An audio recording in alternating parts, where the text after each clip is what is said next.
সময়ে শহর কলকাতায় ফের অগ্নিকাণ্ডের ঘটনায় আতঙ্ক ছড়ালো। বুধবার বিবি গাঙ্গুলি স্ট্রিটে একটি আসবাবপত্রের দোকানে আগুন লাগে। কিছুক্ষণের মধ্যে আরও কয়েকটি দোকানে ছড়িয়ে পড়ে আগুন। ট্রাম লাইনের উপরে এই অগ্নিকাণ্ডের ঘটনায় কিন্তু ব্যাপক চাঞ্চল্য ছড়িয়েছে এবং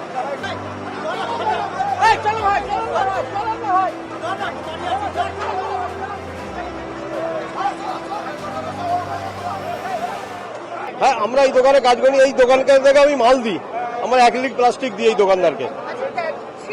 হ্যাঁ, যখন আগুনটা লাগে আমরা ওখানে দাঁড়িয়েছিলাম, ওই সেদিকটায় পেছন দিকটা যে আগুনটা লাগে 1-2 মিনিটের মধ্যে পুরো ধোঁয়া লেগে চারিদিকে আগুনটা ছড়িয়ে যায়। এর ভেতরে কাঠ ছিল, শুকনো কাঠ ছিল, সেই কাঠের জন্য আরো আগুনটা ছিল। অ্যাক্রিলিক প্লাস্টিক ছিল, প্লাস্টিকে তো আরো আগুনটা লেগে যায়। এবার কি কারণে সেটা তো বোঝা যাচ্ছে না এখন। পেছনটাই বলছে যে প্লাস্টিকের নোংরা ছিল, তা থেকে ধরতে পারে অনুমানিক। আতঙ্কে কর্মীরা বাইরে বেরিয়ে আসেন। আগুন পাশের একটি বহুতল গ্রাস করে বলে অভিযোগ। প্রথমে আগুন নেভানোর চেষ্টা করেন স্থানীয়রাই। খবর দেওয়া হয় পুলিশকে।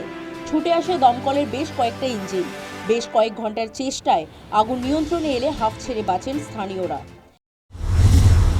আমাদের ফার্নিচারের দোকান ছিল, আর পাশে দুটো অন্য লোকের প্লাস্টিকের দোকান ছিল। না, উপরে লাগছে, কোন দোকানে কিসে লাগছে তা বলতে পারবো না। উপর দিয়ে মোটামুটি লেগেছে।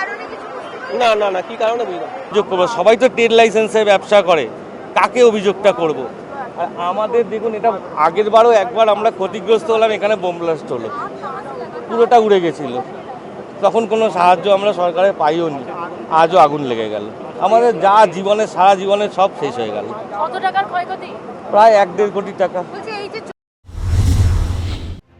শর্ট সার্কিটের জেরে আগুন লাগে বলে দমকলের প্রাথমিক অনুমান। পূর্ণাঙ্গ তদন্তের পর আগুন লাগার কারণ জানা যাবে বলে জানিয়েছেন। 3টে ফার্নিচার দোকান ইনভলভ হয়েছিল। সামনে দিকে যেমন ফার্নিচার দোকান ছিল, সিমিলারলি প্রত্যেক দোকানের পেছনে গোডাউন ছিল। তো সেই গোডাউনটা ছিল টিন শেডের।